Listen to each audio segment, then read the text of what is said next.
What's going on, everybody? Hope you are having a good week so far. Cannot believe we are in the second week of January already. This time's fucking going quick. Anyway, this week on the podcast, the one and only Mark Reeve. Mark is a techno producer and DJ from the UK. Lives in Germany, though. Moved there when he was a kid. Had some great records out on some big labels, including Drumcode. And he's kind of really embedded in the family of Drumcode. Really good to catch up with him. I hope you enjoy the show. Without further ado, Mark Reeve. And we're live. Mark Reeve, how's it going, mate? All good. How you doing, Will? Good, man. Just heard you had a skiing accident. Tell me a little bit more about that. Well, it wasn't a skiing accident. It was more sort of Mark can't do it sort of thing. I took advantage of a bigger slope, and I thought I was like, it's like a biathlon. Is it called a biathlon when you got the gun on your back and you have to shoot like halfway between? It's like, I don't know what it's called. Actually, I don't know what it's called in English. It's called Langlauf in Switzerland, because I'm in Switzerland at the moment. Okay. And it's really, really good for your body. I mean, you're really walking with the skis. Yeah. And it's like skating. It's literally like skating. And I just went down a bigger slope and just absolutely fell arse over head. Swatted it. I don't know. I just landed right on my arse, and I don't know. I was in agony the first night. Like, I've got my thumb. Look, you can still see it's pretty blue. Jeez, did it good, mate. Yeah. So I over exaggerated, and I had to go on the bigger slope, and I had to go down there. Everyone was laughing. Obviously, everyone saw it. It was right at the end where everyone was lined up drinking their Glühweins. In Germany and Switzerland, you get Glühwein, don't you? So they always stand there drinking, and all of a sudden, Mr. Reeve comes down that slope, falls arse over head. And I was lying on the floor screaming like, ah. And everyone just sort of like, and after like 2-3 minutes, people start, when they stop laughing, they think something really bad has like happened, because I was like on the floor and face down. But thank God nothing serious happened, because you can break your spine by actually, doing skiing. I mean, see Michael Schumacher. Yeah, right. Was that his spine, or was that his head? It was his head, actually. Landed on his head, and he fell into a coma. Is he still in it? No one knows. No one knows. No one. Well, his wife, I think she's called Corinna Schumacher. She's not giving any information out. His manager's not giving him any information out. So it's a really, really sort of tense sort of time, I reckon. I don't think. I reckon he's awake, but he's probably completely dazed. Like, you know what I mean? It's like he has years. To be fed. Yeah, he's bedbound. How? When was that? That was years ago. That was like 10 years ago, I think. About six to 10 years ago. Such a shame, man. Well, yeah, he would have still given our English lot a good run for their money. Yeah. I mean, Hamilton is like, is it Hamilton at the moment that's like really good for us lot? I think Hamilton's actually at the point where he's drawn with what Schumacher did. Exactly. That's what they were saying as well. And I think I saw a story of David Beckham the other day where he was saying congrats to Hamilton, like for getting that done, and that was just literally just. It was like a few weeks. Yeah, exactly. I saw that. Yeah, that dude, interesting. That dude has done so well in that sport. Like, talking about being the best of your game in anything, like. Well, yeah. Well, it's better than. Well, he has achieved more than our general footballers in the Premier League, like just sitting on a bench, like earning 300 grand a week, like just like doing nothing. Yeah. I read an article actually last week about Mesut Ozil that can't play for Arsenal anymore because he's not a team material. And they sort of said to him, well, listen, Mesut, you've had a big mouth, right? You've talked too much bollocks. We don't want you in the team anymore. Well, but you can still have your 350 grand a week. which is 1.4 million a month. And I read this and I thought, that's unbelievable. 1.4 million pound a month. For doing nothing. For doing absolute sitting on your ass. He probably isn't watching the game. I think on Sky Sports and he's like turning over and watching something in Turkish. Like, oh no, I'm turning bollocks to him. No, fuck that. I ain't watching football anymore. You know what I mean? I think there's 1.4 mil. I'm like, I've always been growing up with rugby. So football was like never part of our household. And we'd always just like be like, how are they making so much money when they don't do shit? When the rugby players earn nothing and put their body on the line every week. And I know, fuck themselves for the rest of their lives. It's horrendous. I actually quite like cricket. Actually, that was a really good game. I grew up with cricket. You know, I went to a boys' school, right? Yeah. I don't know if we still have that in England, yeah, like boys and girls school. Yeah, we do. Yeah, we still got that. Yeah, I had my uniform on, and you draw like a cock on your badge, and you know what I mean? Like back in the day, like doing that, like skipping off school, you were smoking somewhere in the back of a bloody bike shed or whatever. Got your mates first testing out weed and all that stuff. You know what I mean? What's it like when you mingle with the girls' school though?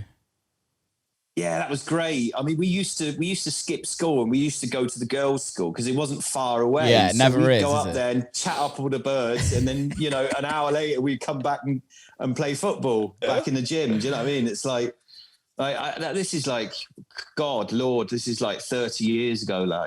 But it still stays in your brain. I had my bike actually nicked outside the girls' school. I had two BMXs, and I loved them. And a mountain bike I had stolen, but it was a year later. But I had two bikes stolen in front of the girls' school just chatting up a bird. I come back and bike is gone. Second time, come back, bike is gone. Oh, motherfuckers. It's so funny how you bastards. so funny how you like remember these crazy things. I know. They're like unimportant and you can't even remember like what I did or what I had for breakfast this morning. And I can even remember the third bike, Will. The third bike was a mountain bike in KFC. No, it was Kentucky Fried Chicken. It was KFC. I was playing Street Fighter 2. I just had one of them chicken burgers, right? I was playing Street Fighter 2. I was getting to the end game. Like, I think it was, what was the end guy? It was, but by something his name was. I can't remember. Anyway, I was at the end. I was nearly to the end, nearly finished. And I saw this guy in the corner of my eye. I saw this guy because like the window was here, right? I saw this guy jumping on a bike, go off. And I was like, "Oh, should I chase after him or not? Because I'm on the final bit here." I was like, "Did you get it back? Did you get it back?" I went home. No, I didn't get it back. I ran after him, but I couldn't. I just couldn't get that bike back. And I went home, and I remember. Oh my God, I remember my dad. Fucking back. He really. I was in the doghouse for at least like 2 months after that. Did you get a chain and padlock for your Christmas the next year? Well, I didn't get any bikes, that's for sure, Will. I sod the bikes. I mean, I didn't get any more bikes. So, a lot of great memories from England. Where did you grow up? I grew up in Bournemouth. Oh, okay. One of my best mates lives there. Our family was always back and forth between Croydon and Bournemouth. My accent is actually a mixture between London and Bournemouth. So it's like a little bit of a farmer's boy, but then back again, it's a fucking hell, you can't. It's like a lovely mixture of both. I wouldn't want to talk Cockney all the time because if I do, then, it's quite aggressive, isn't it? It's quite aggressive. Aggressive. So I grew up in sunny Bournemouth, and I loved it. I really loved the time. I was surfing, and can you surf down there? Yeah, you can, but obviously the waves are pathetic. Yeah. It's not like Fisher. I saw he's really good actually. Well, he used to be a pro surfer. I didn't know that, did he? Yeah, he was. That's kind of how he first got his big thing. That's how he became famous. He was like a pro surfer. Him and Sets, that's how Cut Snake happened. because Oh, Fish wow. Fish was cut snake beforehand. I didn't know that. Yeah, and then he was. Don't quote me on this. I could be massively wrong, but I'm pretty sure. Yeah, he used to be a pro surfer, and then he was like a presenter for something, for like on TV or like a sports or like Red Bull or MTV or something like that. And then I saw he's good. Yeah, I saw the video. It was yesterday or the day before yesterday. I thought it was a bloody hell. That guy's good. He he's really is. good. It was like getting. He was turning, like really using his back foot to like do those turns. Fantastic. I can only just about stand nowhere up. Nowhere near that. I mean, yeah, standing up is a tough one for me. On it is.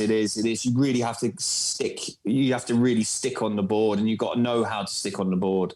That's the thing about living in Australia, though. You have such great coasts, and I know. Excellent waves for stuff like that, and the weather fantastic, is just perfect. Like you don't even have to wear a wetsuit.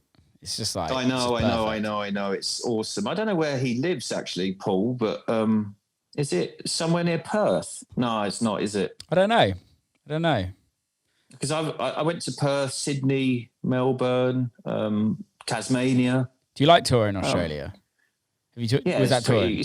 It's just the first flight, isn't it? That's a bit of a bastard. Once you got that first flight, and luckily enough, I talked my way into business class. So.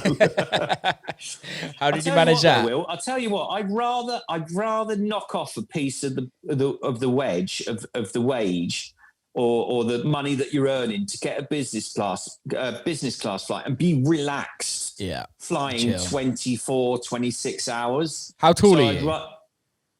I'm 180. 1 meter is 80. So that's how much foot is that? I don't know. You'd have to put it I'm Googling that because I don't. The Americans Google it quickly. 180 centimeter in feet. That's like the average size for a bloke. 5'10", yeah. 5'10", yeah. Yeah, see, I'm 5'3", which is like 160. So actually, flying economy is like okay for me. You're all right then. Yeah, I'm short as fuck. So it's like I'm all right. But don't the thing is with me, if I sit on them economic flights, I'm all right for 5 hours. But once it gets over them 5 hours, my ass starts falling asleep, my legs fall asleep. And I constantly have to get up and you bump into someone, then your drink falls over, and then you're scratching on your face and it starts itching everywhere, and you got babies everywhere. Do you know what I mean? Especially on those night flights. I remember flying to San Francisco, and that was horrible. This little girl in front of me, I don't know if she was bitten by the devil or not, because she did not stop. It was every 30 minutes. I thought the first time when she stopped crying, I thought to myself, yes, now it's stopped. 30 minutes later, 30 minutes later, 30 minutes later. It was like pressing a button. They're little fuckers. 30 minutes. They're little fuckers. I don't know if you have kids, but those don't ever take your kids on a plane, people. And Not for a long time. I tell you what, Will, there was this Russian bloke sitting next to me. He was in the middle. He had the middle seat and I had the aisle seat, right? And I kid you not, when we got off the plane, this little girl was like here with her mother, like lying here on her chest, and she started laughing at that Russian bloke. She was going, wow. Had a nice sleep, did you, mate?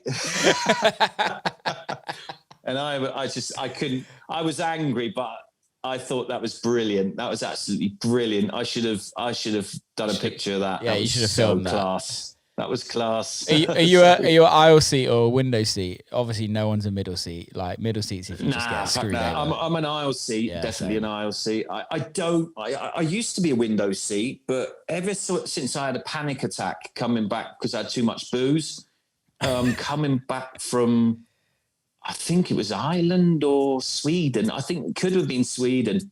I think it was Sweden, actually. I was coming back and I didn't have much sleep and I had loads of beer and booze and whatever. And I got this weird panic attack. Really? I started it sort of came over me like, oh God, I'm gonna die, I'm gonna die, I'm gonna die. Sometimes when you smoke the wrong weed, right, you get that, like, I've got to touch the wall, got to touch the wall. Do you know what I mean? I had those panic attacks, like, I'm gonna die. And there was two people sitting next to me. I thought, oh, fucking hell, I can't even get out of here. So I went to the loo, and I said to the flight attendant, I said to her, like, listen, darling, I'm having real panic attacks here. So she gave me a glass of water and did me one of those teas with herbal teas and that. And slowly, because I was talking to her, it was just like, you know, relaxing. I was just getting out of that panic attack. And you have to talk and you have to do something, pull yourself out of that bloody stupidness you're thinking about. And it actually worked, and I enjoyed the rest of the flight. It wasn't bumpy or nothing; it was just fine. I always feel really sorry for people that that struggle flying. Like we see it all a lot. Like I see it a lot. Anyway, just you look across the aisle and this. Yes, a lot. It's something that never gets talked about. Yeah. You know, they always say the DJs earn so much money, which is by some people do earn a fortune with it, but.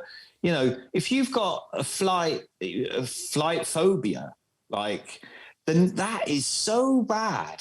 It is awful for some people. I mean, I saw this bloke, he was shaking. That must be so horrible. Yeah. And every little bit of turbulence that was going on, he was like, shit, and grabbing hold of his chair, like, fucking hell, fucking. And I went, you're right, mate, fuck off. Yeah.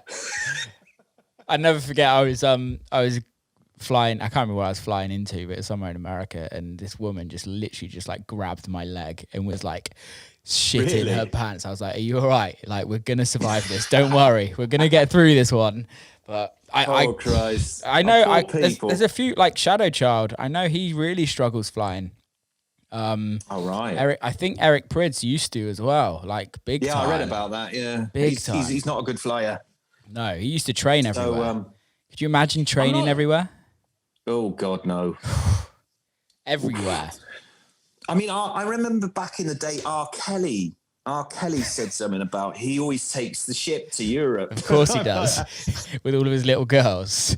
Yeah, exactly. Like paedophiling it all the way back. Like, could you imagine shipping it like on a tour, and then at the end of the tour you have to go on a ship to go home?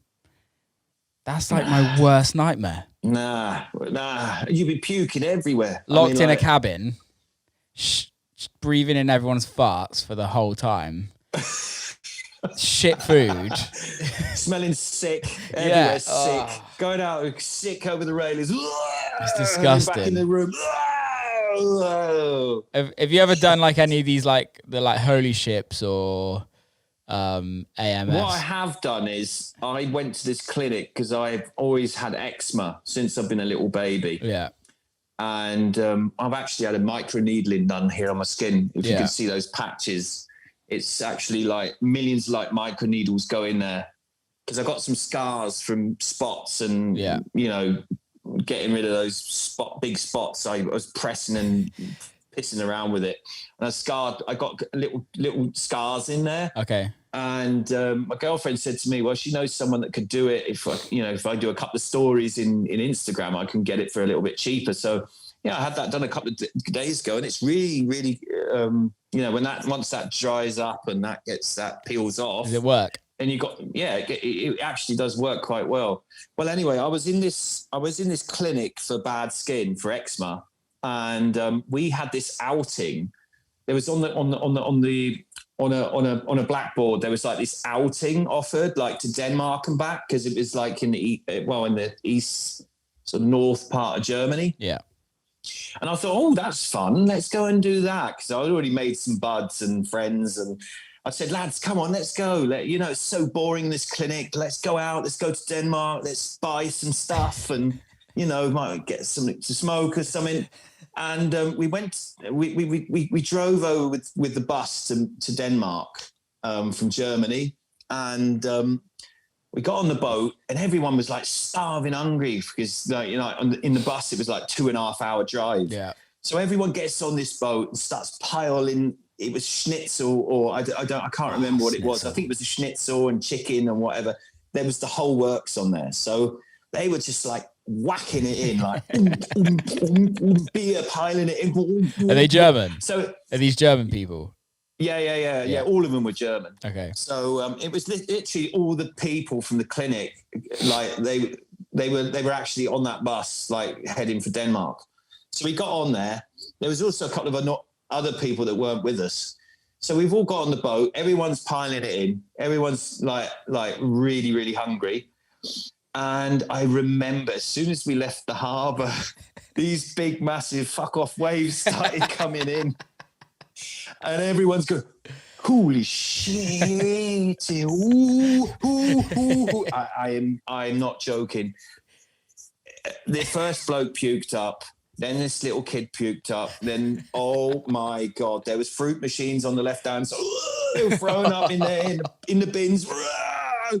It was horrendous. So I thought to myself, I can't stay down here, down on the lower deck. Yeah. I've got to go up. I've got to go up. So I go up, right, and I'm hanging on like, oh God, I got me sick. Oh, I'm gonna throw. So that was literally one of the. Well, obviously I've been on a couple of boats coming back from Calais. Yeah. Visiting my dad, but obviously I now take the Channel Tunnel. So good, that, isn't it? It's so good. 20 minutes. You ain't got to fuck around anyway. You're not going to get sick. It does get a little bit warm when you go through the middle part, but whatever. That's all right, isn't it? Yeah. So on Holy Ship, I remember like every year you get like some rough weather, and you're just like, all of these people. It's like nighttime, and you're in bed, and you just feel the ship moving, and you're like, I can guarantee you, there's some hungover people that are just on a massive come down, just like spewing their guts up, and you're just like, oh yeah. I would not want that. Oh God, I can do I did like 8 days on a boat on the like cruise ship, and like I'm like, yeah, I couldn't ever go on a cruise ship for a holiday. No. My dad always does it because they get like deals. You get like these best deals. Get this choice that, best that, choice that. And they always do that for a couple of weeks on a boat, and like you visit like different countries, and then you come back to England again. So I don't know. I think it's Southampton or Portsmouth, or they have to drive up to Portsmouth. No. Hang on. They went by plane.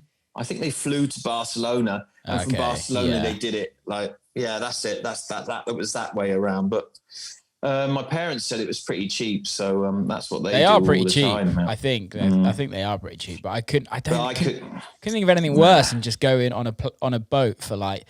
Although you get to see countries, you like get like 5 hours there, or like 10 hours. Yeah, it's rubbish. I mean, it's not for me. It's not for me. It's definitely not for me. I couldn't do it. So when did you move to Germany? I moved to Germany when I was 16. Okay. Was that with family? Broke up, got divorced, and I literally got family on both sides. I mean, I've got my mother. Cool. My mother's side is German. My dad's side's all English. They all live in Croydon in London, and my father still lives in Bournemouth with his wife. So she's become a mummy of mine, second mummy. Nice. And I've got another second sister, and I've got another sister that lives in Germany with me, but not far from me. So whereabouts in Germany do you live? Near Frankfurt. Okay. I grew up with Omen and Dorian Gray and all these famous Frankfurt clubs, Sven Väth, and he with him I have got like a big history with Sven. So he's a legend. It was an addictive time, like back in my youth when I came to Germany. Well, it's better than Bournemouth, put it that way.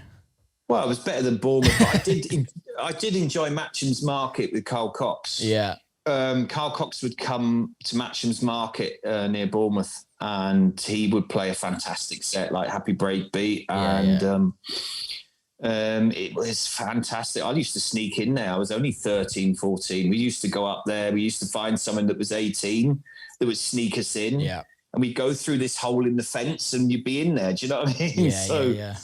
We were all hooked on Happy Breakbeat and drum and bass. And, it was like, if you have witnessed that kind of those kind of raves back in the day. I mean, they were fantastic. I mean, it really is nothing like it is now. It's different. Now it's I'm not saying it's worse, it's better or worse. It was just a beautiful time in my life. Well, I find it's like now is a lot more commercialized. It's like back then, even the DJs weren't even making that much money then, really. No, not much. No.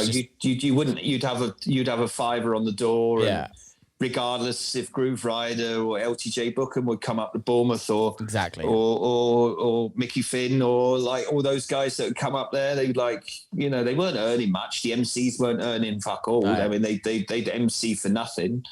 I remember doing a picture with Goldie as well. I went to one of Goldie's gigs and was hanging around the booth and got to know him. What a funny guy. I mean, I've never met him. Crazy. Never met him. And then a couple of years later, he did that film from Guy Ritchie, Snatch, wasn't it? I couldn't believe it. I said to Mum, I've met that bloke. That bloke with the gold teeth. But he's absolutely fantastic guy, very intelligent as well. You wouldn't think it with a bloke with gold teeth. You would think he's an absolute dickhead, but no, he's cool. He's a real cool guy, and I know that some of my buds like Pig&Dan, and I know Dan used to produce for LTJ Bookham. Oh, really? And, where are they from, Pig&Dan? Well, Dan is literally from London. I didn't know that. And Igor is from Palma de Mallorca, so he's Spanish. Where did the pig bit come from? They actually met on a plane. Okay. And the pig bit came from because Pig likes to eat a lot of food. Okay. So they came up with the name Pig because he loves his food. So they came up with the name Pig. So it's Pig&Dan ever since. When did you start getting into like the whole not just going to a rave but playing as well? Well, it was started. I used to play in youth clubs. I didn't play. I can't remember my youth club that I used to play in. What was the name of it? It was in Winton in Embassy. That's it. It was called the Embassy Youth Club. And it would start off, I went there when I was 11. And it started off, we used to always be playing football up. We used to have this big room upstairs to play football in. Yeah. And we used to put up the goals and, we used to play football up there. And I came up with the idea because I was so into drum bass and breakbeat, techno, anything electronic. And I came up with the idea. I thought, lads, let's do a couple of parties up there. So we asked the owner of the Embassy if we could do it, and he said, yeah. So I started playing at a very, very early age. I think it was 13, 14. All I was doing, I had two cassette decks. Yeah. And I used to play press play on one of them, and then the other one, we used to have this little mixer with like 2-channel mixer, and I used to switch it and put that one up and switch it and put that one up. That's amazing. So that's what I used to do in that youth club, and until I was I was the youngest DJ in Poole. That's where I was born. Poole is near Bournemouth. To play in a club in Poole. And I started to really play small little records.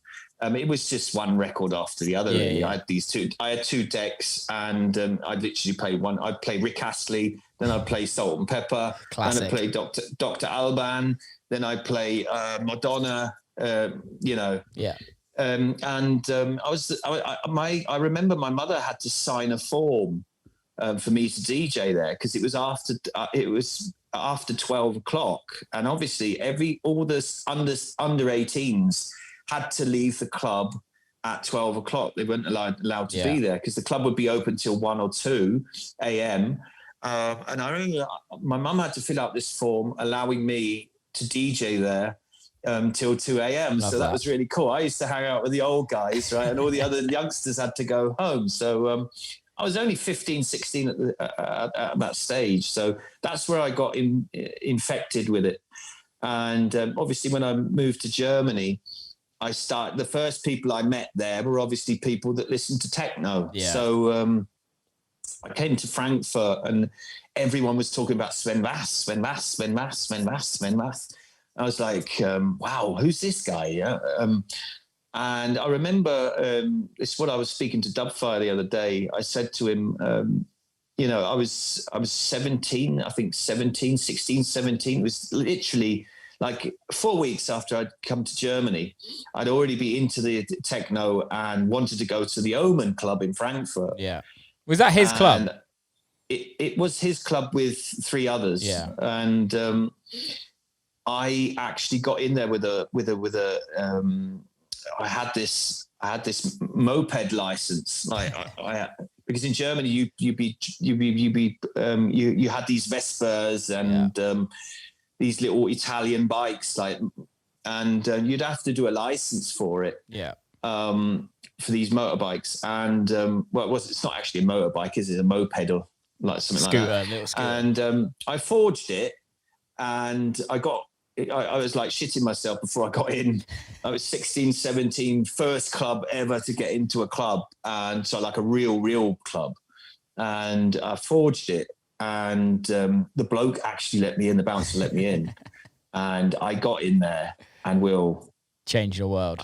That was me. That was me. I got in there and I thought to myself, there was transvestites here. There was people naked there, tits hanging out here. People going absolutely mental, doing lines and whatever everywhere. It was something going on in every corner of this club. People like t-shirts stripped off, sweat come dripping off the ceiling. Like Sven standing there with one of these masks on because he couldn't breathe in there. Absolutely fucking insane. And I thought to myself, this is it. That is my music. I'm completely infected. I don't want to listen to any other music in my life anymore. Yeah. So that was me, absolutely gone. I was like, and that till this day, I haven't listened to anything else. I know, I listen to different kinds of music in the car, like to chill down or sometimes a bit of R&B and hip hop. But in general, I was infected on day one, like when I got into that club. Do you think, is it different growing up? Obviously it's different, but growing up in Germany with the influence of techno over there, it's so different to how it is in the UK. Like, how much do you think it kind of changed the genres of music that you were into? Because it happened. Yeah, well, it happened instantly. Yeah. I mean, you start making friends, and no one, in England, breakbeat, drum and bass, that was like the main sort of electronic music at that time. Yeah. So I got there and it was everyone, Mark O, Marusha, Love Parade, everyone was like crazy about that. Yeah. And Carl would start, Carl would play a totally different set when he was in Germany than he played like in England. So I was like, Jesus Christ, what on earth is Carl playing? It's really fast and it's like loopy techno, like.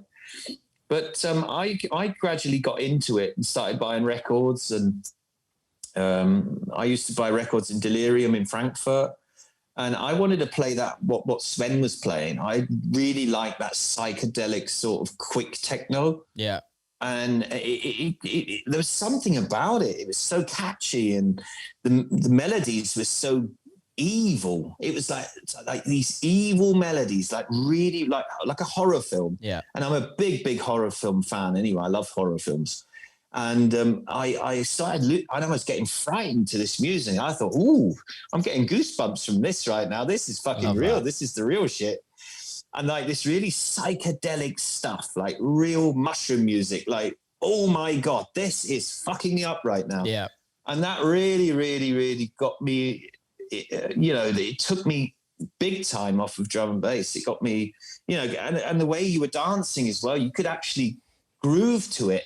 Rather as a drum and bass, you'd be jumping around and and you'd hear your rastas here, and like it was sort of like controlleder and more groovier, and I just loved it. Drum and bass, as much as I love drum and bass, it's much more of a of a younger person's kind of scene, isn't it? Especially in the UK, it's like, well, when I was growing up, it was just kids that loved it. Obviously, it's changed a lot now, but it's like very unsophisticated, but so beautiful at the same time. Whereas I feel like the more 4/4 pattern like beats is just a little bit more chilled. Like it's not as aggressive. Exactly. Yeah. And what I used to like about that drum and bass is that the MCing. I really liked it. I thought the way that these guys, I was fascinated the way that these guys would spit those lyrics. That was also another really artistic sort of. And anyone that's seen these guys perform live, like at BBC Radio 1, for Pete Tong or for the Essential sort of, people have done live. I don't know what it's called, that show where they did that live. I think that who was what was the name of those guys? Those 4 guys that did a live sort of performance. The Live Lounge. Yeah, the Live Lounge. They were in the Live Lounge, and I saw that, and I was like, these guys have still got it. Like I was, the way they were doing, the MCs were doing, spitting those lyrics was for me also another reason why I was so hooked on that music. I thought that was excellent. I thought that was really cool. For me, growing up with drum and bass, it was like the MCs. I hear what you're saying. For me, the MCs always really annoyed me. But when you got a good MC that like wasn't just trying to spit over the whole song and just like did it at the right time, and exactly, leave a couple of gaps and just give a bit of a break. Like a bit of a breather in between. That's when I was like, I know what you mean. This is good. Yeah, you did get some annoying ones. That's true. A lot. You get that really high voice guy, and you knew exactly. Well, shitty now. This guy. Oh no, he's getting on my tits. I gotta leave. No, that tape in the bin. Yeah, you don't often get it. You don't get people talking on microphones in house music at all, or techno or anything. Nah, not really. Do you? No. Like Carl does it. Pete does like it. A one-off, isn't it? Pete does it occasionally. And then the guy Sven does it. Does he? I've never heard him. I've never heard him do it. He always gets pissed, like really pissed, and then he grabs the mic and he starts saying this absolute. I don't know. It's just no one understands literally what he's saying. He's done it at the Time Warp many times. You can Google it later on YouTube. I checked. Put in Sven Väth on the mic. On the mic. And listen to what he's saying. I mean, it's quite sweet actually the way he's doing it. But, who's the guy that introduces everyone at Awakenings? It is Awakenings, I think. That's Rocco. Does he own? Is he like the like head guy? Yeah, he's the big owner of Awakenings. You can't get past Rocco. If you play there, then you're always going to meet Rocco at one stage. Yeah. Big guy, very big guy, looks quite dangerous actually. Rocco. I love it. I love hearing him introduce. Yeah.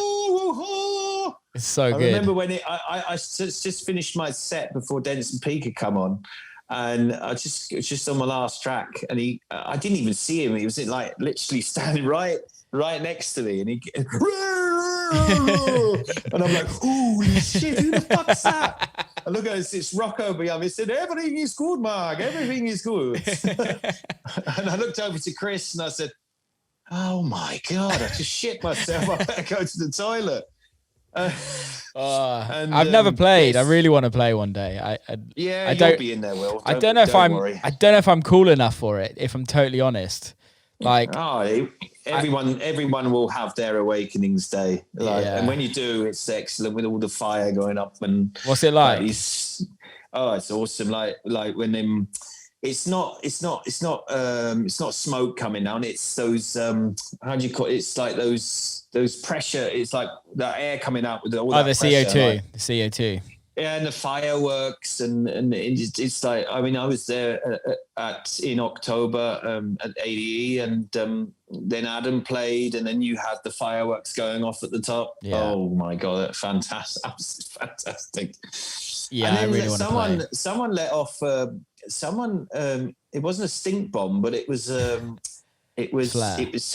some gas some real bad gas was let off in the middle of the dance floor.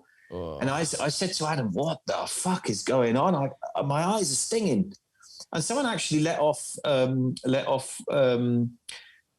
like tear gas, tear gas, like tear gas bomb or something like that in the middle of the dance floor. I couldn't believe it. And Adam said to me, "Oh, we better go back." So we went back to the tent. I don't know if you've been in the tent. You've probably been. I've never been there, mate. I've never been there. All right, you've never been there. No. We went back to the tent backstage, and you know, I had to wash out my eyes. It was horrible. Oh. I've not spent much time in Europe at all touring. Like my touring days are like literally America. I started more in America than in the UK, which is weird considering I'm English and live in the UK. But well, everyone's got their main countries, right? I mean, I'm very good in South America. I mean, I've been touring a lot in Chile and Santiago. Actually, that comes to my mind. 2 days ago, I was watching a video on YouTube of myself.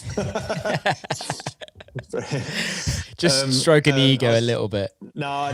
Sometimes, you know, every time I do this sometimes when I'm lying in bed with my missus. Like, do you Google yourself? I Google myself and go, "Oi, look at that! Look at that! It's fucking going off!" Like, you know, pretending to be like the real 007. Like, oh yeah.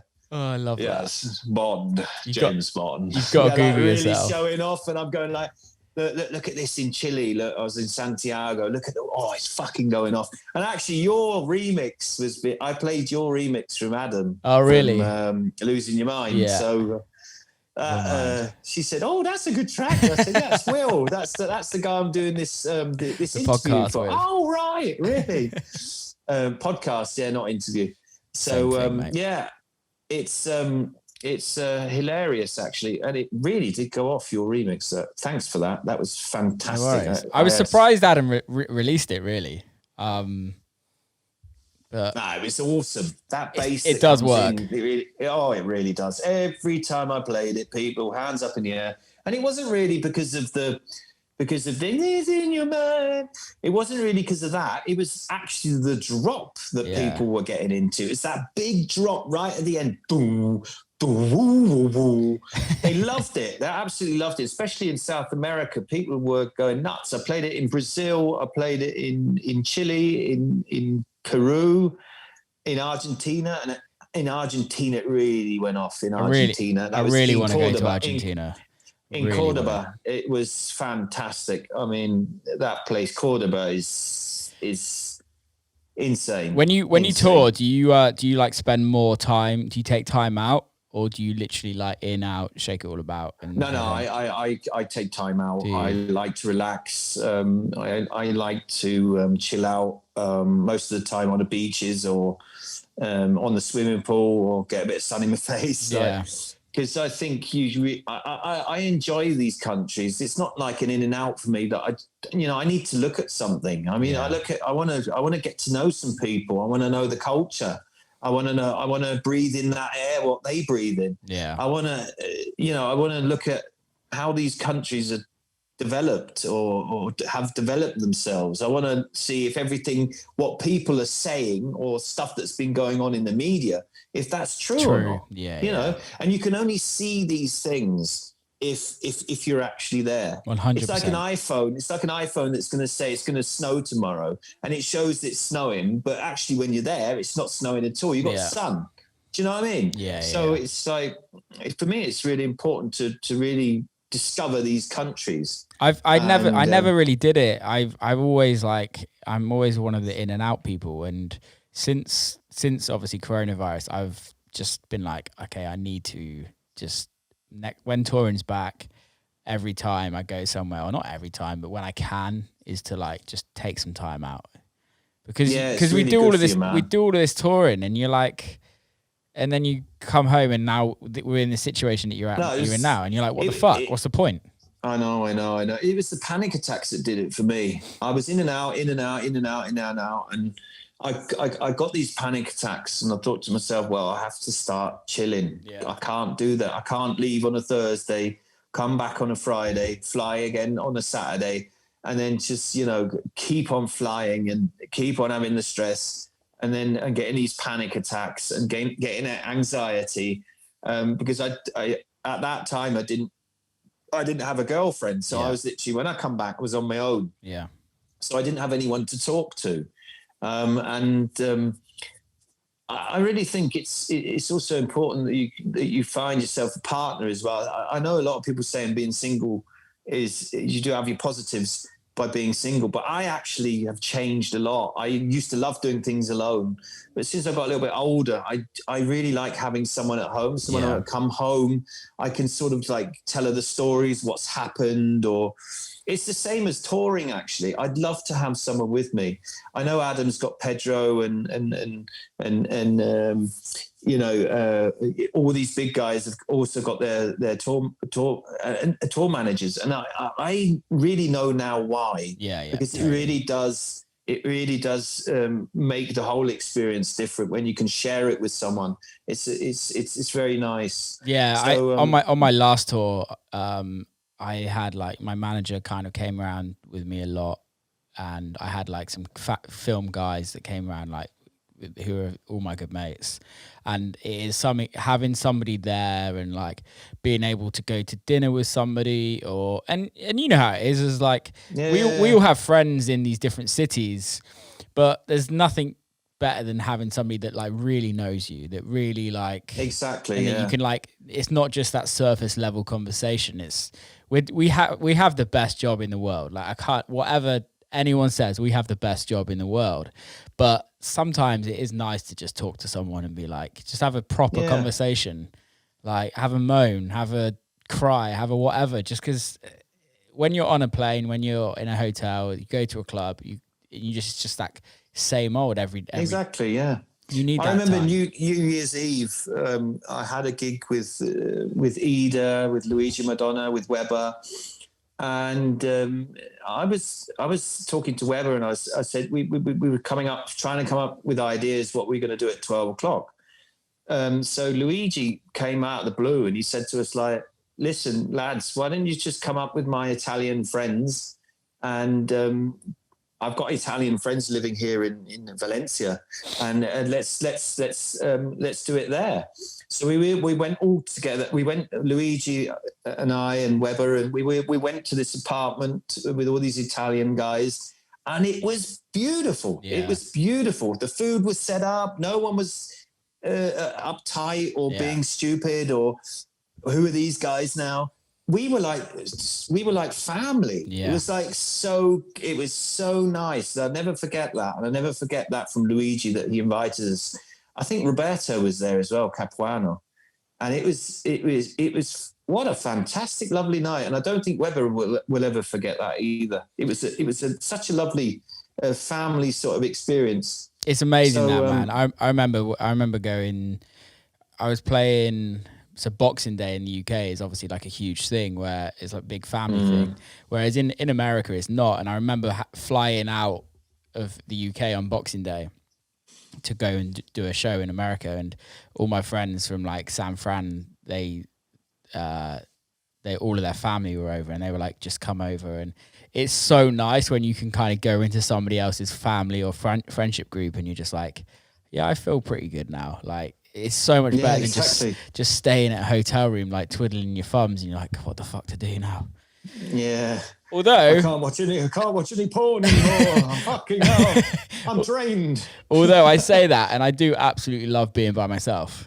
I have this like, oh yeah. That is quality time when you sometimes have your own business, that isn't it? It's like, yeah. It's like it is like quality time sometimes when you've always got people around you the whole time, or you've got a big family, kids are running around everywhere. I think that everyone has that sometimes, even a lot of mothers now, even a lot of mothers have that. They want to get out. I want to go out with my friends like just once, or, take the kids. I just want to be on my own, and just, relax a little bit. Yeah. So do you have a German passport? Yeah, I got both. That's dope. And I actually got my English passport 3 years ago because I had the feeling that Brexit was going to come up one day or another, or something was going to happen. Something silly was going to. I had a funny feeling about it, so I got my English passport, and so I'm in and out of the UK as I please. Handy. You're so lucky. So, I know. It's excellent, and actually, I'm allowed to have it as well. Yeah. Some people are not allowed to have double passports, but I am actually allowed to have it.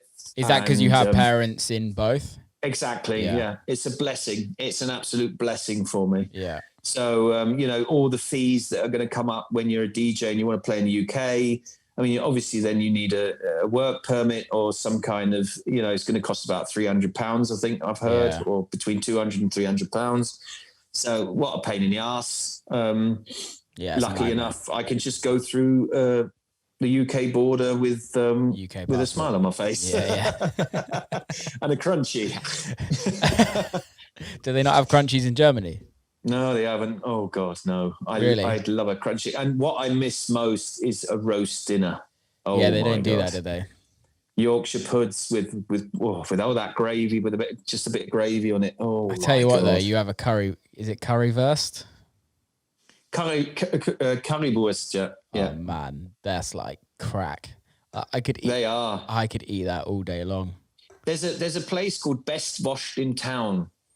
And they make these. What's the translation? Is that best sausage in town? Yeah. Exactly. Washed. And they make these sausages so bloody hot. They got an A, a B, a C, D, E, and an F. And literally the F sausage. If you eat that F sausage, you're going to be on the toilet all day. I'm telling you. You can't even, when you put your tongue on it like that, it's like it numbs your tongue. I'll come over, mate. We'll have to give that a go. Yeah. When you come over, give me a bell and I'll take you up for a Best Washed in Town. Yeah. Absolutely. That's the first thing I do when I go to Germany is get a currywurst. I love it. Oh yeah, it's the best thing you do. It's lovely, isn't it? With some chips as well. Chips and curry sauce. That's such an English thing as well, isn't it? Chips and curry sauce. Or chips and gravy. It is. But I just love all of it. But when you go to Toronto, Montreal, and you get poutine, have you ever done that? Yeah. I've had, but I haven't. I think I had it once in Montreal. Once. Is that a French thing? It's French Canadian. It's French Canadian, yeah. So it's just chips, gravy, and it's cheese curds. So it's like balls of cheese. Yeah, but I think for me, I think there was too much cheese on it, and I got the old like I didn't throw up, but I got the old, the old yeah. It was too much cheese.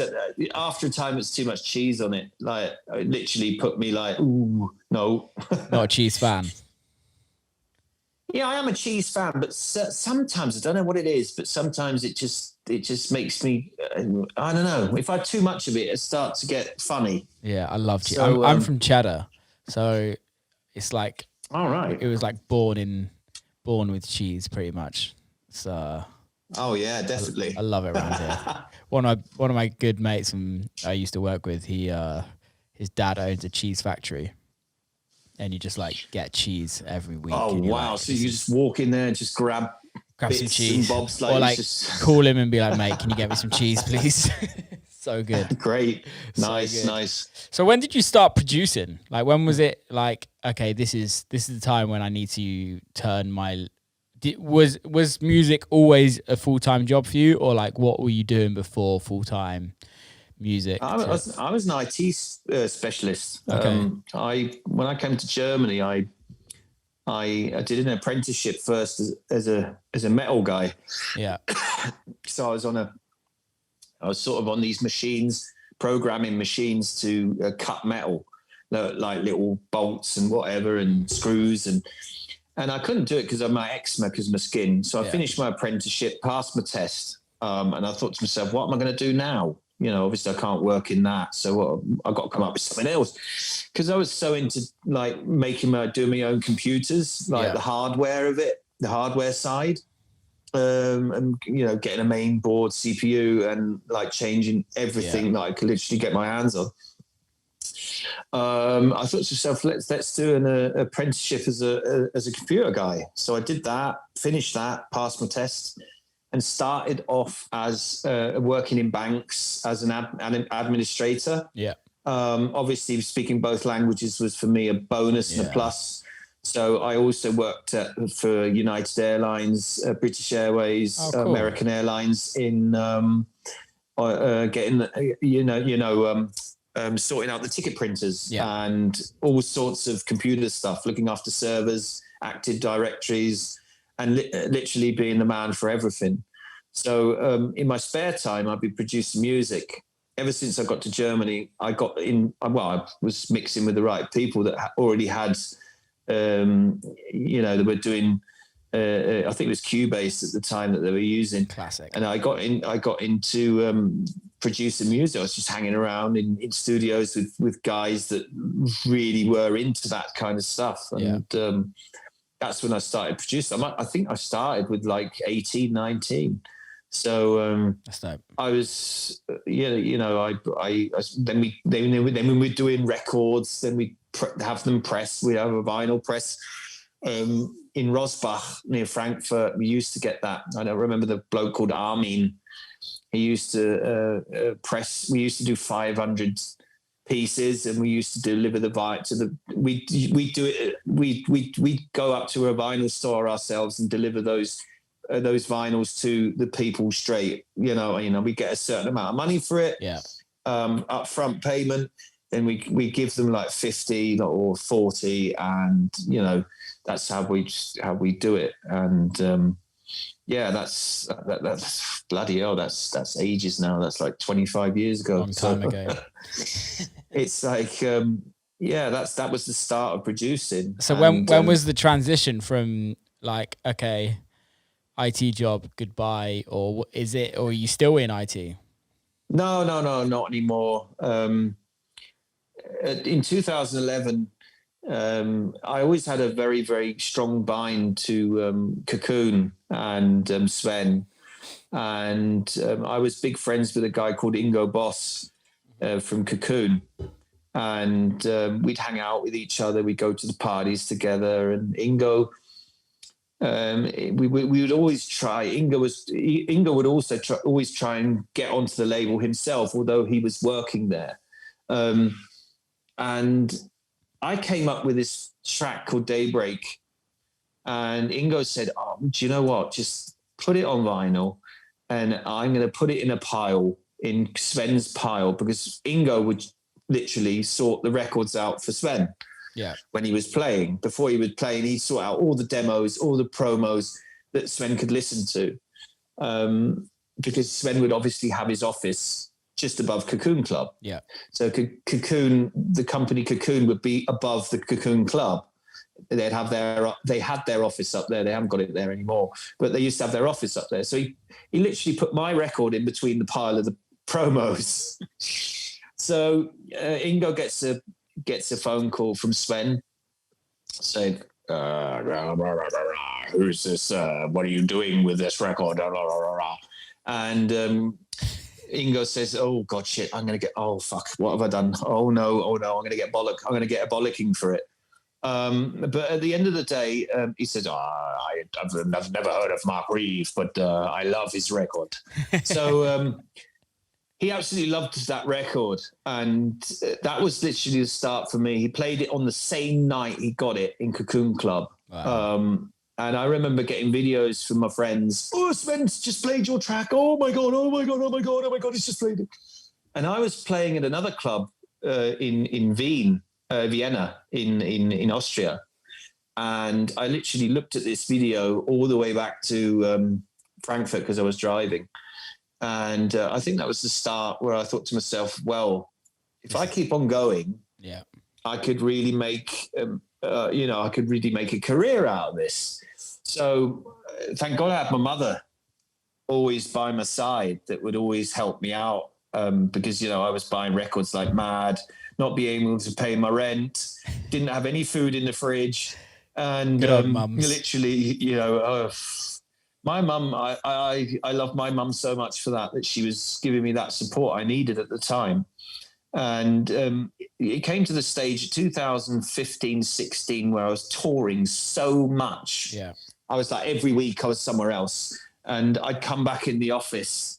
I'd come back in the office and, try and work. And my manager said to me, well, listen, Mark, I mean, you are absolutely on another planet at the moment. I don't know what planet you're on, but we got Monday and you should be full force with working.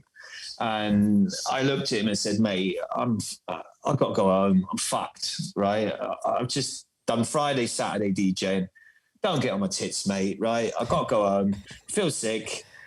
So I did that a couple of times, and then I got pulled in. He said to me, listen, mate, Mark, we need you 100% here. If you can't give you 100%, then go and go out there and do it. Go and try and be a DJ, because that suits you. That suits you much better than what you're doing here. When you're here, you're phoning with promoters, you're phoning with managers, you're phoning with bookers. Literally, I know more than I even know a business that I didn't even know of before because of your phone calling. Because he was always listening to what I was talking. He said, "You're a good lad. You're a funny lad. You're excellent in the team. You're a team worker, but you have to fulfill your dream. Go out there and do the DJ, and that's better for you." And I said, "Thanks, mate." I mean, I worked there 5 years. I was doing that 5 years, and literally all together with all the IT work I was doing at the stage, I did it 12 years. And after 12 years, I thought to myself, let's have a crack. Yeah. Because I can't do both. I can't focus on both. Let's get going. At the time, Adam was writing to me like mad from Drumcode, and I was doing records like crazy. And then I did another record with Adam, I think whether was it 16 or 17, we did another track together, and I thought to myself, now's the time. Then I got Awakenings, and that was the time where I thought to myself, you can't do another job because it's not going to work. It's just not going to work. You're going to be able to put you kind of, there comes a point when you have to go full hog, even if you're not earning the amount of money that you need to be going, but you need to put all your time into it, because otherwise both things aren't going to work. The day job won't work and the DJing won't work because you're not putting enough time into it. And sometimes you just have to go, fuck it, let's try it. Exactly. And I thought to myself a couple of times, I'm fucked with this music. I can't be bothered. The start when you're sending out demos and no one's listening to it, not getting an answer back. Yeah. You're getting all these processed answers back, those auto answers back going, oh, I love the track, but it's not for the label. Yeah. So everyone's been through that one. I do it myself as an A&R. I've got my little label Subvision. Yeah. And, I have to tell people that the same. So I can't get into big conversations because I ain't got the time to do it. Right. So I know I'm people are frustrated by that. But if you keep on going and your music is good, and it really is good, then you will get somewhere with it. So that just proved me. I just needed the time to really focus on the money side. Yeah. Is it going to really work or not? Because you have to pay bills. Of course. No one's got a money machine down in the basement that prints pounds or euros, and you have to pay your bills, and it had to make sense before I became self-employed at the end of the day. So at the end, I thought to myself, let's have a crack, let's get going. And I pulled it off until now, till Corona came. Corona fucked literally a lot up because I was booked in major festivals this last year, also in Germany. And it really, really, really pissed me off. I was having some big gigs there, and it's pulled me back, but that leaves me with more sort of time to get into the studio. Adam's wanting another, Adam's wanting stuff again. So it's like, I want to get stuck in studio work as well, which I can do now, because you can't do it when you're like, the problem is when you're touring, that you've always got that sort of pressure, I have to get it done before I go to South America. Oh, I've got to get it done before I go to Brazil. oh, I've got to get it done before I go to somewhere else. Like, and then you've always got that pressure behind you, and you've got, oh no, I've got to oh shit, I've forgotten, I've got to do another remix. Do you know what I mean? It's like, and it's so lovely to not have that sort of pressure, that pressure in behind you. So that you can literally just go in the studio at literally 3 a.m. in the morning if you fancy. And you know, have a bit of chocolate, have a Coke, and just like crack on with studio work. So it's been an amazing time. Although coronavirus has sucked for a majority of people, but I've been so productive. It's been amazing, and I bet you have. And I'm sure, a lot of our mates have, and we're so lucky to be in that situation because it's like we don't need to go anywhere. Our lives in a studio revolve around just sitting in a dark room by yourself, if you know what I mean. And I know. We're so lucky that we can still do what we do, apart from DJing and the money, the finances kind of suck, but it is what it is. Just got to roll with it. And I tell you what, the thing that I've learned is that I don't need that much money to survive. And I don't. Well, yeah, that's true. I do have a passion for cars. Okay. That means I have a C43 at the front that has to be paid for. Yeah, I've got to pay that monthly, which is a bit of a nugget for me up my bum at the moment. But till now, in Germany we have got a very good system where you do get that help. Yeah. We've had like a November help and a December help, and it was 75% of what you earned in 2019 in the same months. Yeah. So that has helped me a lot. It's been hard, but it's doable. Yeah. It was doable. I don't know if it couldn't go on for ages, but till now, thank God it's been it's doable at the moment. So I've got the time, and I've also got a lot of energy. To put into those new tracks. That's the thing, isn't it? What's your plan with regards to release-wise? Are you at the point where you're like, I'm just going to release music, or are you, okay, there's no clubs, music on streaming services kind of, or techno? Oh, no, and anyone that knows Drumcode, anyone that knows Adam, likes, Drumcode is sort of like a family sort of thing. Adam loves people that are loyal to the label. And I'm a big fan of tracks that stand out, that are not just sounding the same. Yeah. If you listen to my stuff, it's like with Far Away and all those sort of tracks. It was like a timeless sort of music going on that Adam, could play in 20 years. It wasn't that sort of Drumcode sound. It was more sort of it would have nearly fitted to Tale of Us and Afterlife, which they wanted the track actually as well, but I ended up giving it to Adam because I've been a loyal guy to Drumcode since 2012 now. I've been working with them, so it's like, and I think that once you have got a bond with someone that has got a good label like that and a massive label nowadays, Drumcode has become a institution. big.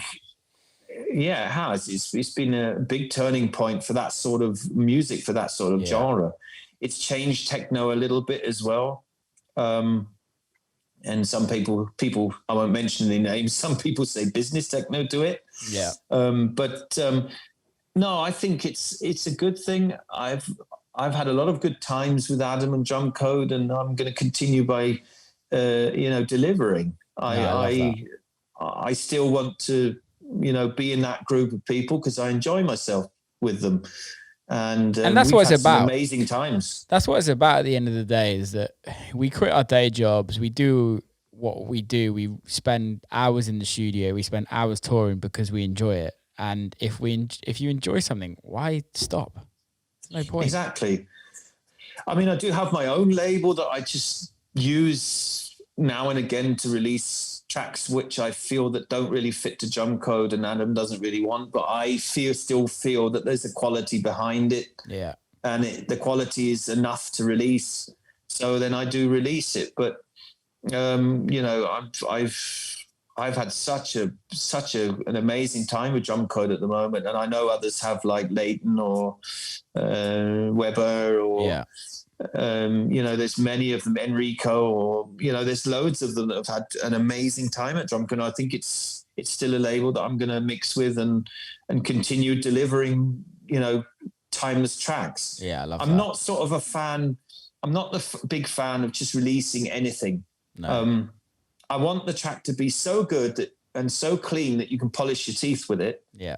And those tracks, even if it takes 1 year, I don't do a toss. It's like I'll wait that 1 year until that track is so crisp that I can release it.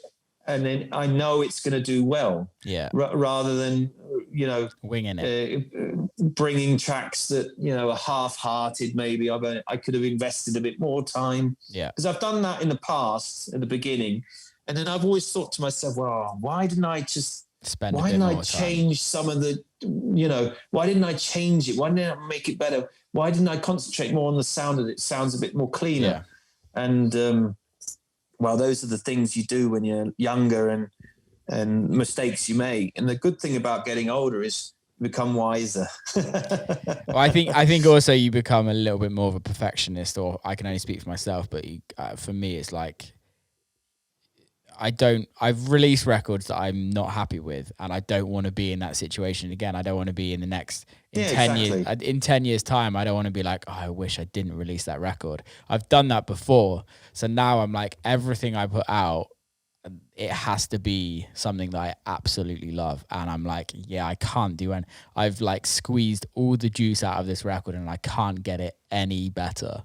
And then you're like, okay, let's put it out. Well, it does show. I know that there's a lot of Spotify haters out there, but you see when a track's doing good, because obviously you have your techno bunker and you've got all these Spotify related playlists. But if you have 2 million or 1 million, 1.5 million or 3 million in techno or tech house, even tech house, you probably have more streams. But if you're on those lines, you know exactly that you're doing something right. Yeah, totally. Because the record's being listened to by people. It doesn't matter how much. I couldn't care less about the money. If I get a 0.00012 cent pro stream, I don't care about that. Yeah. But it's just showing me that, people are listening to my stuff and I've done something right. So, and I think that actually that translates into ticket sales and being booked, and it takes time. It takes a long time. But I think the good thing about streaming services is that it's actually giving a platform for us to release our music and more people to hear it. Like, if you do a record that has 2 million streams, like, you would never have got that years ago. Never have got that. No, never.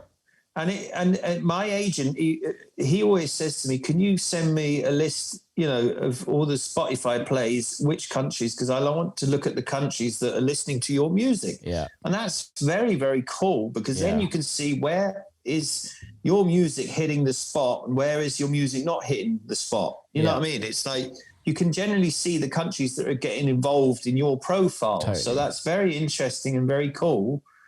Regardless of if it's bringing money, the major money or not. I don't want major money anyway. I'm quite happy with what I've got. Yeah. So that puts me in a position where I don't have to think about money, and I can just get going. And I don't even think about money. I know there's so many people that want to get rich and they want to have 3 houses and they want to have a Porsche, they want to have a Ferrari. I don't need all that shit. Do you know what I mean? All I need is a roof over my head, where I can produce music. No, I respect that, because I think especially. Oh, are you still there?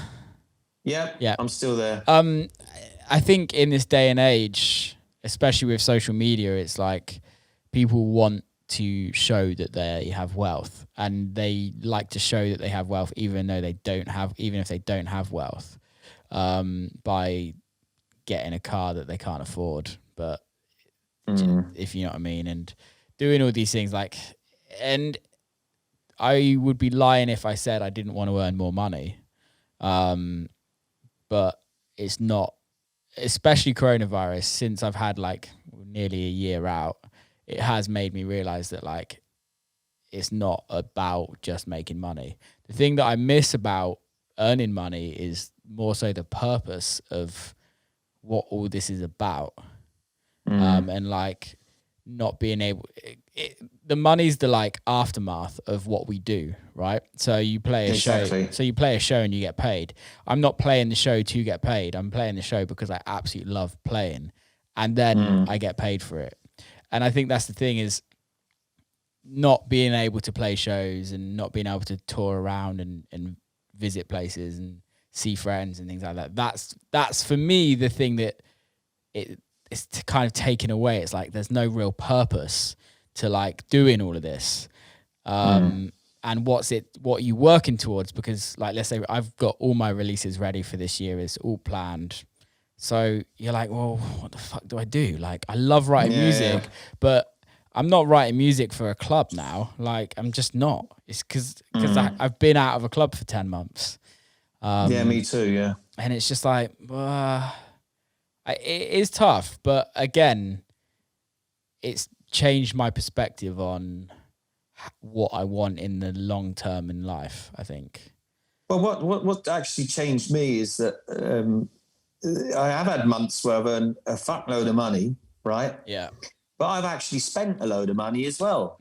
So literally, the more money I've had, the more problems I've had, because I've bought things that have either gone wrong or broken or have to send back or so.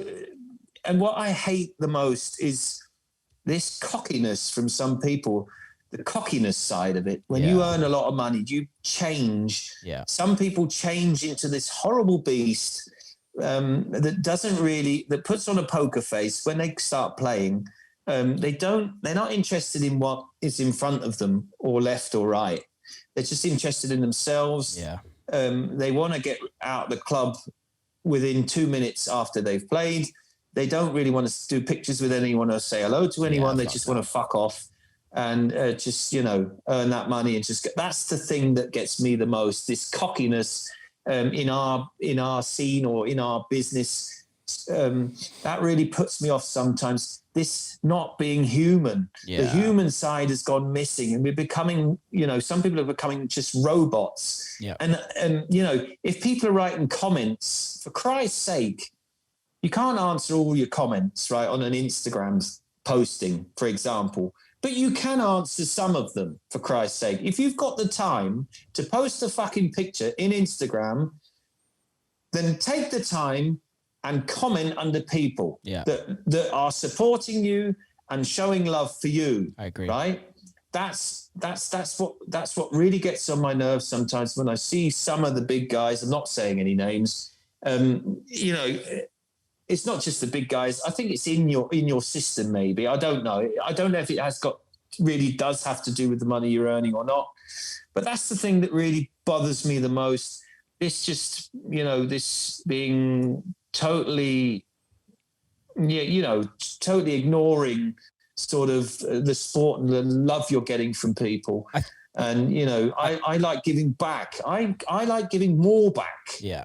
I like getting back, but I like giving more than I get back. I think realistically, the what you're saying is the ego, the ego in people, in certain people that they have, that because they're a famous artist or because they're a famous whatever painter, whoever, is that they think that they're too good to kind of give back, and that's all down to your ego. And I think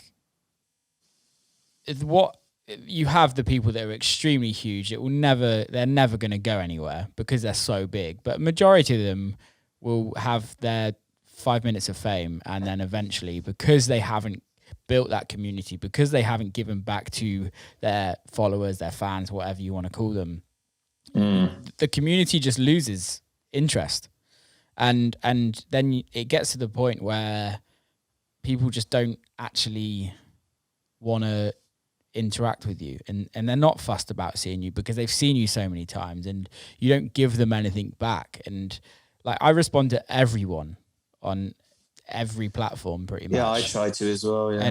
And for me, it's like, I haven't had a hit record. I've don't get me wrong. I've had a good career, but I'm not like one of the biggest artists in the world. And yeah, I've still got a great following. And part of the reasons because of that is because I comment to everyone, anyone that DMs me, I respond to them. Like I will put as much time as they put into me. If I spend an extra hour at the end of a show taking photos and stuff like that. I'm just like, also like, these people pay so, like, especially in America, these tickets are expensive in America. Like when you're talking like somebody spent like $50 just to get in like a general admission to come and see you. And you're like, these younger kids have spent a lot of money to come and see you and you can't give them a hello. I'm just like, oh. It's not like we're rock stars, if you know what I mean. It's not like we're playing stadiums and things like that. Although some people are, but just give the time back, and it might not come back straight away to you, but it will eventually come back. It will pay off everything. I know. Although I did get into trouble once because I answered someone back that said they were masturbating to one of my tracks, and I thought that was a little bit weird. My girlfriend said, "You have not answered her back." I said, "Yeah." I said, "Thanks, for Christ's sake. What am I supposed to say?" She said, "Oh, no, she's, that was really stupid. I wouldn't have said anything." I said, "Yeah, well, I said thanks. I mean, because I told her about it and I shouldn't have said anything. I should have just answered back, not said anything. But that was a weird message." Yeah, you do get the odd weird one. Yeah, you get the weird one, don't you? Oof. And you always get the person that's asking to collab with you. You get that one. Back to back collab. Yeah, I've had that a couple of times. I had one today, and he's like, "This." Oh right, yeah, I had one today. Collab. This is my first track. Can we collab? I'm like, "Oh, Will, it's our first podcast. Can we collab?" Exactly. Oh, it's awesome. Like, that just makes your day. You don't want to answer back saying no. Yeah, you just kind of like, what's the nicest way that I can be like, and it's not that I don't want to clap. What's the nicest way of being horrible? Yeah, because I'm just like, maybe one day we never know. Like, I don't really collab with many people just because I'd rather be in the studio with somebody collabing than on the internet. Like for me to collab, I'm like, have to like really know the person, because then you kind of get how each other work. But I don't know. What's your thoughts on collabing? Well, yeah, I've had the internet collabing most of the time. Although I spent some time with Pig&Dan together in Palma. Obviously with Adam, we were sending the samples back and forth and the ideas together. Then I had one with Umek, and it was like also we were sending the project back and forth. But obviously, yeah, I get what you're saying. It's much nicer when you're in the studio with people that really know, and then over 2 weeks just get a big project together, and not just one track, but obviously a whole EP sorted, and take time with it, hang out together, go for a restaurant together, and well, obviously not now, but I was with Pig. I was like, we were going out to restaurants, we were hanging out, we went out to parties, then we come back, then we'd make some more music, and then next day we make some more music, then we chill, then we play PlayStation, then we do this, then we do that, hang out at the beach. It's important. It's so important. Yeah, it was just really cool. I mean, that makes me come up. That's made me come up with an idea now to talk to Pig again and maybe do another Pig&Dan versus Mark Reeve. Who knows? Yeah, man. Because I think it's the experience, isn't it? It's like it comes to a point where it's like it doesn't even matter if we finish a record. Doesn't matter, because it's just a nice experience. Whereas when you're like collabing with somebody on the internet, you're like, we have to do this. Yeah. But when you're like together, it's that experience of just being with somebody and just like, it might be a project that never gets released, for example. Exactly. I've still got a couple of tracks of Pig&Dan that I did. I'm playing them, but I'm not going to release them. Yeah. So These ones are always going to be little special, little secret weapons that are going to just, and people are going to come up saying, what's this? What's this? And I say, oh, I can tell you, but you can't have it. That's the best thing ever, isn't That's it? little secret grenades in your pocket. You need a couple of secret grenades where no one's got. Those are the best ones. And the ones you've been in a studio like for 6 hours and it's not really finished, but you say to yourself, well, I'm going to give it a crack anyway in a club, see if it works. And it comes on and it goes fucking off. And it slams. Oh my God. And then you're like, I don't going to release it. And you're like, I don't have to like deal with it. I don't have to like fix anything. Just how it is, and it's always going to sound like that. It's just like real raw sort of material coming out. Like, do you ever half mastered? How many times have you had records that you're like, this record needs to come out, but no other like label is like gets it? I've had that so many times, and then when they hear it in a club, when they eventually play it, they're like, oh, now I get it. Yeah. I've had that. Yeah. I mean, obviously, I think I've had 4 EPs on Drumcode, and I don't know. It's something about, I don't know. Adam always gives me a chance, although it's not really like the rest. I think he likes my sound because it's a bit unique. Yeah. It's not like, I'm not being boasty or anything like that, but I listen to my tracks, and then I listen to the general sort of Drumcode-y track. Yeah. And it's very different to the rest of them. So I think it's also listening to Enrico. When I listen to Enrico's stuff, although Enrico is his music's a lot more. I think his music's a lot more commercial than mine. Yeah, more hands up sort of sound, more proggy more sort of a proggy trancey sound. Yeah, but I would say it is something unique. To have that unique sound, and it's like coming back to what I said before. Like if you have that bond with a label, then I think till it comes out, people really then start understanding what it is about. Yeah. Funnily enough, people then say, "Oh, that's a Drumcode track, or that's a Dirty Bird track, or that's a Ninja Tune track," or as soon as it's funny, or it's a Hot Creation. Oh, that's a Hot Creations track.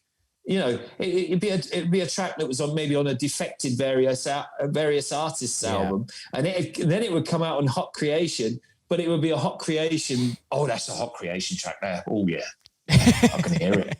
Yeah, I mean, weird, isn't it? That weird. It's funny how people when you start thinking about the tracks that you're going to release next and the label you're going to work with. You think just, oh no, that doesn't fit to that. That doesn't fit to the label, doesn't fit to it.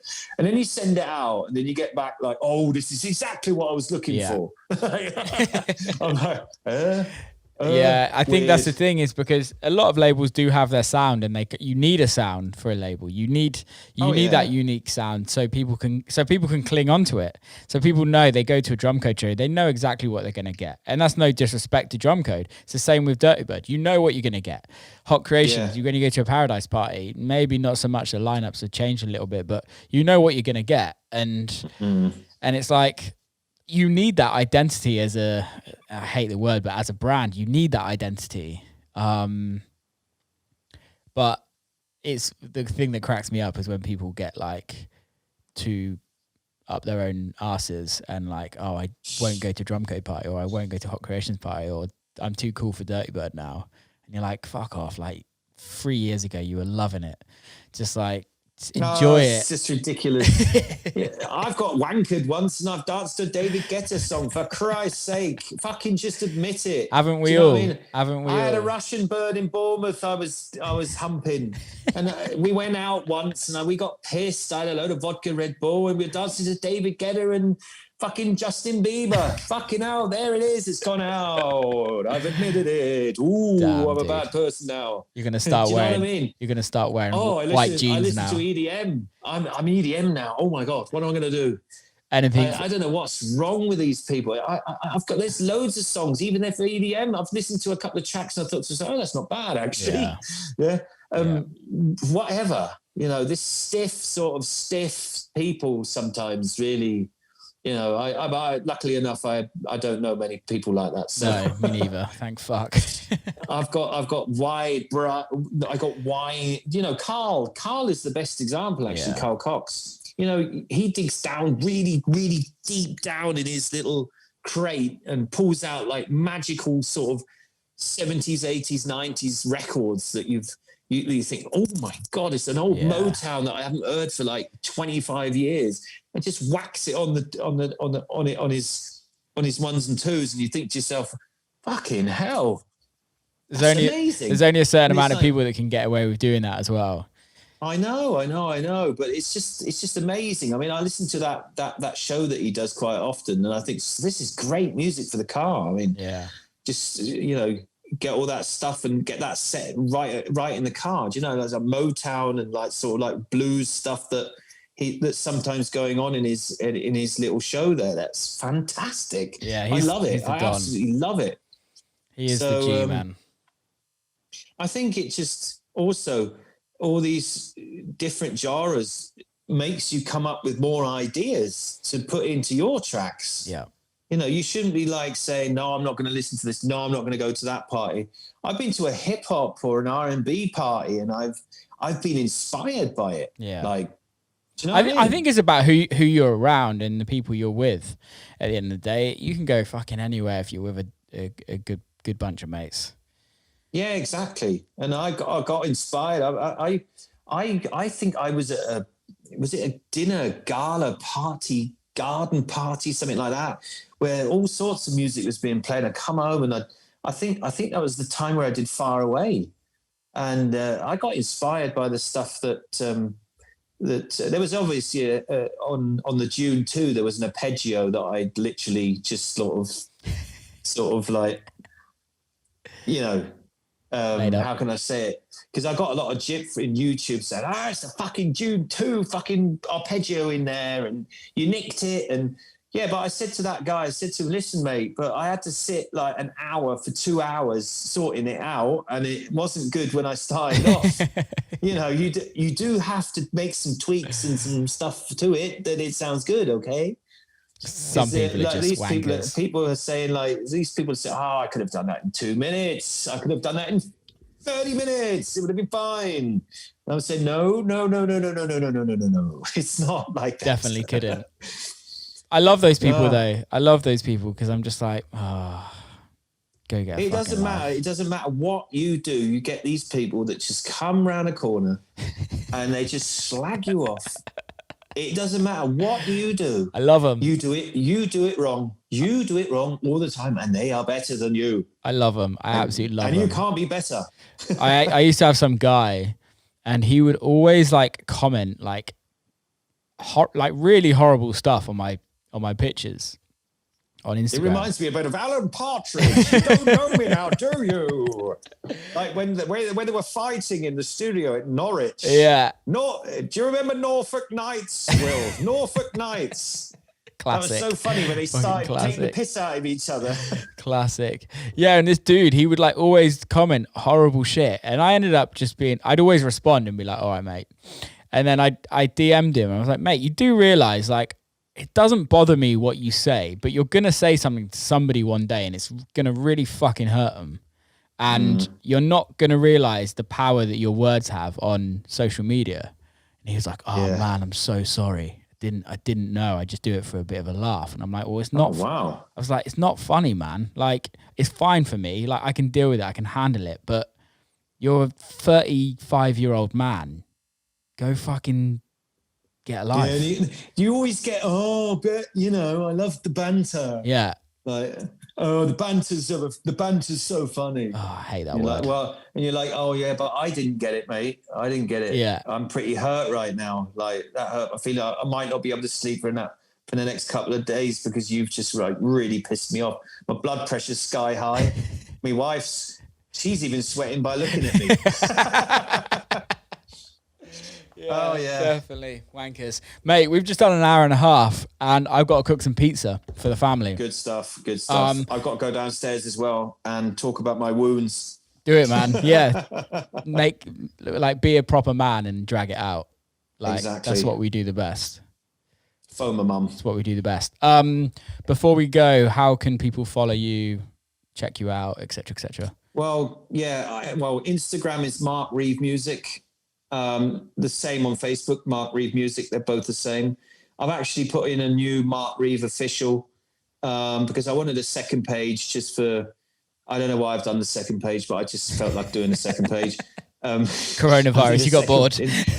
No, because my one, well, funnily enough, my first one's full of bots. Oh, really? Full of shitty bots. Yeah. I hate that. I don't know where they are coming from. I get like 15 users a day and none of them, I haven't been on any sort of weird profiles or something like that, or I've done some weird shit. I just get like 15 people that have got nothing to do with techno and I don't know where it's coming from. And I thought to myself, well, fuck that. I'm going to start fresh.